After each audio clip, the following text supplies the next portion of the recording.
Bonjour à tous. Cette capsule portera sur la multiplication de fractions et de nombres fractionnaires. Voyons les règles de base pour multiplier les fractions. Il faut multiplier les numérateurs ensemble et les dénominateurs ensemble. Ensuite, il ne faut pas oublier de réduire la fraction. Voyons l'exemple 1. Nous avons 2 cinquièmes multiplié par 3 quarts. Alors, ce qu'il faut faire, c'est 2 fois 3, 6 pour notre numérateur et 5 fois 4, 20 pour notre dénominateur. Par la suite, il faut penser à réduire la fraction. Ici, nous pouvons diviser par 2 au numérateur et au dénominateur, et donc ce qui nous donne 3 dixièmes. Voyons maintenant l'exemple 2. On se rappelle qu'il faut multiplier les numérateurs ensemble et les dénominateurs ensemble. Alors, 3 fois 6, 18 et 7 fois 11, 77. Maintenant, est-ce que 18 sur 77 se réduit? La réponse non, alors c'est notre réponse finale. Maintenant, pour l'exemple 3, nous avons 7 demi multiplié par moins 7 huitièmes. Multiplions ensemble nos numérateurs, 7 fois moins 7, qui nous donne moins 49, et nos dénominateurs, 2 fois 8, 16, et comme c'est une fraction irréductible, c'est notre réponse finale. À l'exemple 4, nous avons 3 quarts au carré. Il faut se rappeler qu'un nombre mis au carré, c'est un nombre qui est multiplié par lui-même. Alors ici, il vaut mieux développer la base en la multipliant par elle-même 2 fois, c'est-à-dire 3 quarts fois 3 quarts, pour ensuite effectuer la multiplication de nos numérateurs et de nos dénominateurs, ce qui nous donnera 9 seizièmes. Petite parenthèse, si jamais vous partez d'une fraction irréductible, comme ici 3 quarts, nécessairement, lorsqu'elle sera élevée à n'importe quelle puissance, vous obtiendrez une fraction irréductible également. Alors ici, 9 seizièmes est irréductible. Poursuivons à l'exemple 5, nous avons un quart multiplié par 3. Ici, je vous demanderai de faire pause puis d'essayer de faire le numéro par vous-même.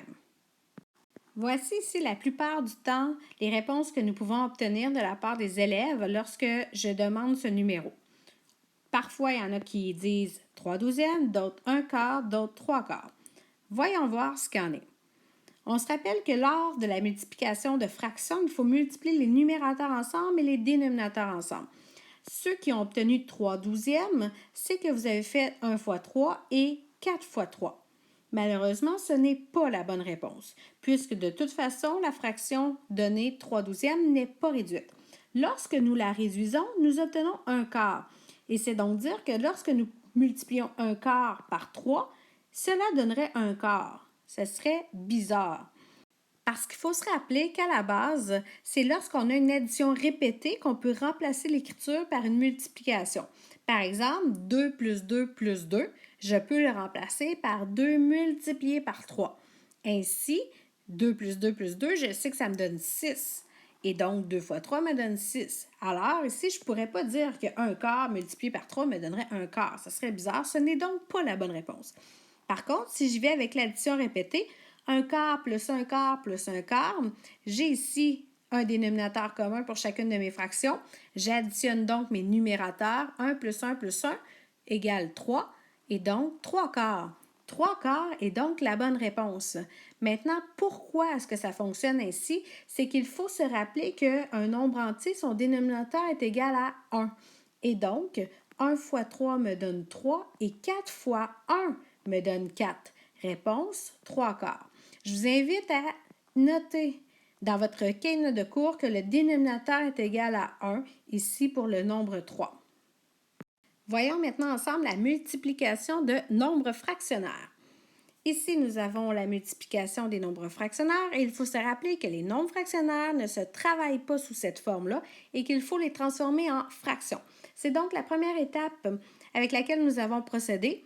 2 fois 2, 4, plus 1 nous donne 5 demi parce que nous conservons le même dénominateur. Et pour la deuxième fraction, 4 fois 4, 16. 16 plus 1 nous donne 17 et ça reste des quarts. Ensuite, nous appliquons exactement la même méthode, c'est-à-dire que nous multiplions nos numérateurs, nous multiplions nos dénominateurs et on s'assure que la réponse sera sous la forme d'une fraction irréductible.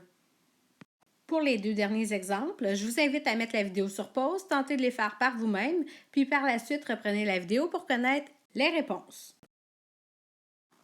Et voici les réponses.